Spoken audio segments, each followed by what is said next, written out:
Hey, I'm Susan Brackley, and I'm here continuing Proverbs. I'm going through Proverbs one verse at a time. We started in chapter 1, verse 1, and right now we're in Proverbs 6, verse 16 is what we're covering today. And if you haven't been following along, I hope that you'll go to my page and my YouTube channel and try to follow them. Not all of them are on my YouTube channel yet because that's new. But please like them, like my page, follow my YouTube channel, and I'm putting more and more videos on there for you to be able to follow. But anyway, today we're going to cover Proverbs 6, verse 16. And let me read that to you. It says, "There are 6 things that the Lord hates, 7 that are an abomination to him." All right? Excuse me. Now, we need to keep in mind that this section here is not changing the subject, okay? We just talked about the wicked man and in the last video that I did, and this does not change the subject here, all right? It's hitched to the previous verses that we covered, and then it goes on to name those sins. It doesn't suggest here that God hates these sins more than other sins either, the ones that we're going to read and that are listed here in this proverb. It doesn't mean that God hates these 6 sins and that 7's an abomination to him, that there's only really 7 sins that stand out to God in the Bible that he really hates. There's no such thing as that. That doesn't even go in context to what we're learning here. So notice that he doesn't mention the unpardonable sin that's mentioned in Matthew 12:31. I mean, if he was going to name the 7 most hated sins, that would definitely be one of them. Blaspheming God would be right up there with one of these. So we know that that's not true.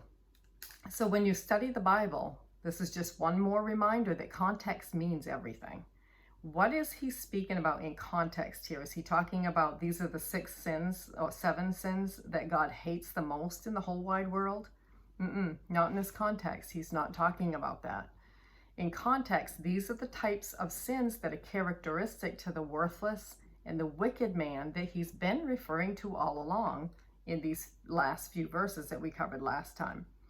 So people often think that Solomon changed his subjects here, that he covered the worthless and wicked man, and now he's going to go into some sins that God really hates. But it's not true. He's really not changing the subject. He's adding to what he's concluding what he's already talked about with this wicked man. And we're still learning about the wicked and worthless person in these verses here.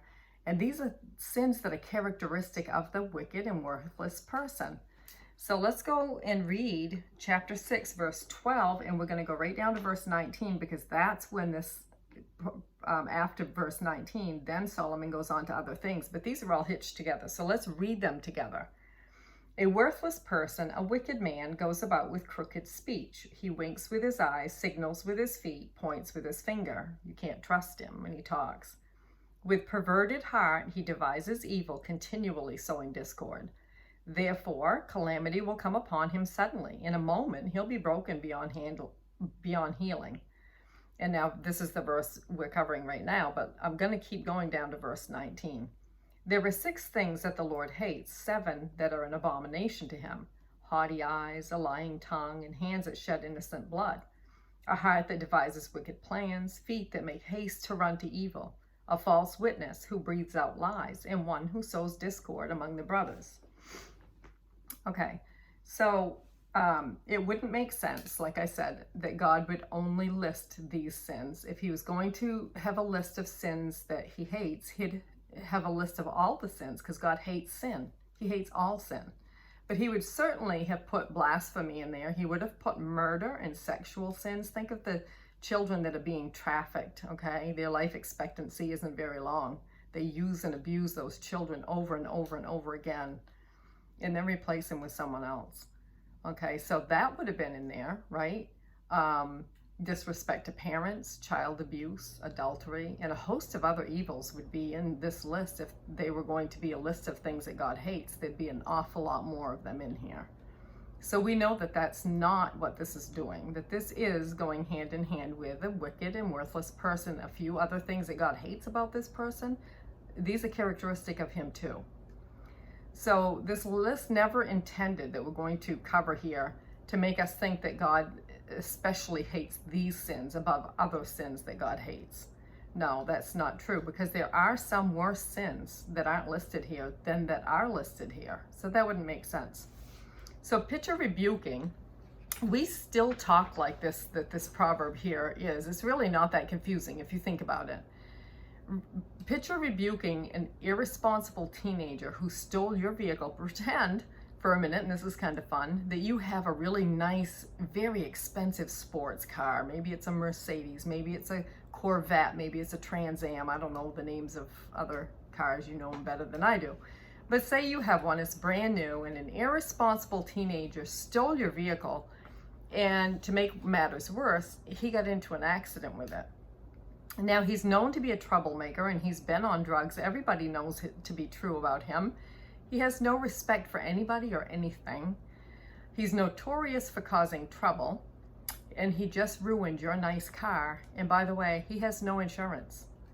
Now, he seems not to care even when he's confronted. And you might say something like this proverb, okay, and I'm trying to make this hit home to us how the speaking here is going on in Proverbs chapter 6. And you might say something like this, and you might say to that kid who seems to have no remorse and he's not upset about it at all, you might say something like, if there's 5 things that I hate, no, you know what, there's 6 things that I detest. It's irresponsibility, pride, stealing, drugs, disrespect, and having to pay for something that I didn't even do. You see, you might say something like that. Well, this is what's going on in this proverb. Speaking about the worthless person, 6 things that God hates about him. No, 7 are an abomination. And it doesn't say the 7th one is that God hates these 6. And then the 7th one is an abomination. He super hates number 7. I've heard it taught that way. But that's not what it's saying. It's saying 7. All 7 of them are an abomination. God hates these 6 things. And then Solomon decides to add another one.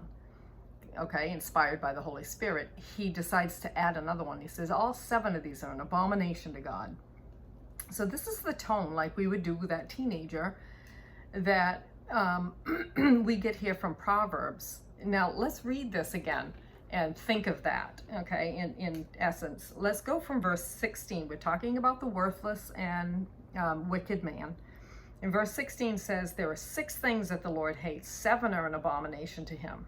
Haughty eyes, a lying tongue, and hands that shed innocent blood, a heart that devises wicked plans. Well, we saw that in verse 14. With perverted heart, he devises wicked continually. He sows discord.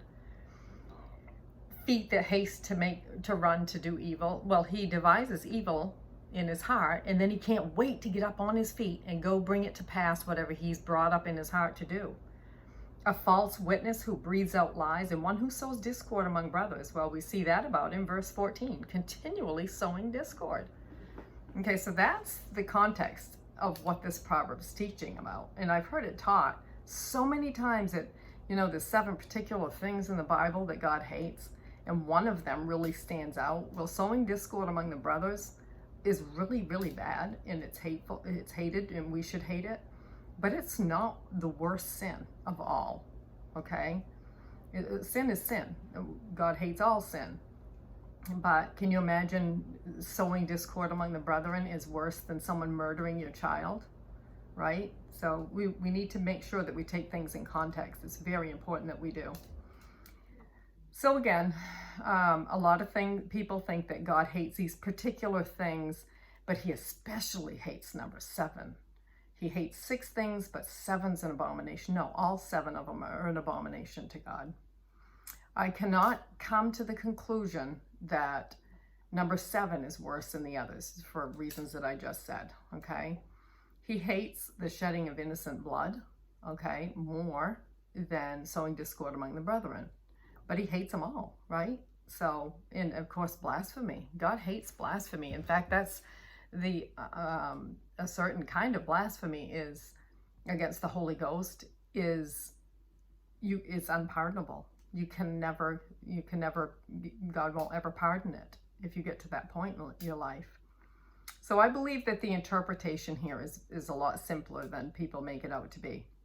In relation to the sins of this wicked and worthless person that is being spoken of to here already, starting in verse 12 down. All right, God specifically hates these 7 things. Okay, in fact, all of them in this list, all 7 of them are an abomination to him. I want to just run over to Proverbs 30 because there's a little bit of the same type of wording here. In 30 verse 18 and 21, it says, 3 things are too wonderful for me. 4 I do not understand. See, it's a poetic book. Proverbs is a poetic book. It doesn't just say 4 things here. It says 3, no 4. And then verse 21, it says, under 3 things the earth trembles. Under 4 it cannot bear up. It's poetic, okay? And don't forget that where we're reading now in chapter 6, it's poetic. Okay, 6 things the Lord hates, 7 are an abomination to him. Don't forget that poetry talks like that. But we also talk like that. We can, there's something there's 3 things I don't like. You know what? There's 4 actually. And that's what this is doing right here. So again, he's reminding us that he doesn't merely hate them. Okay, the word hate here is, in this verse is bad enough, but he adds abomination, okay? He bumps it up to a detestable level of abomination. These wicked and worthless people, they go about stirring up trouble and hurting and hating and killing people, devising mischief and spreading relationships apart. And God hates that about the worthless person. He hates that about us if we're acting that way. So, what are these 7 detestable things? Well, eyes that are haughty, okay, thinking that they're better than other people, an attitude of thinking you're better, tongues that lie and don't speak the truth, hands that murder, hearts that plan wickedness, feet that run to evil, false witness, when you lie and say something that you don't even know is true or not, sowing discord among the brothers. And we're going to see each one of these because I'm going to cover every one of these verses. So anyway, let's keep it in context. And thank you for listening to these. And follow my YouTube channel and look me up on Facebook and follow my page there. And I also do other videos. I'm right now doing the book of Proverbs, but I also do life skills and exhortations to living everyday lives. So I hope that you're gleaning a lot from them, and please pray for me as I will for you too. Thanks.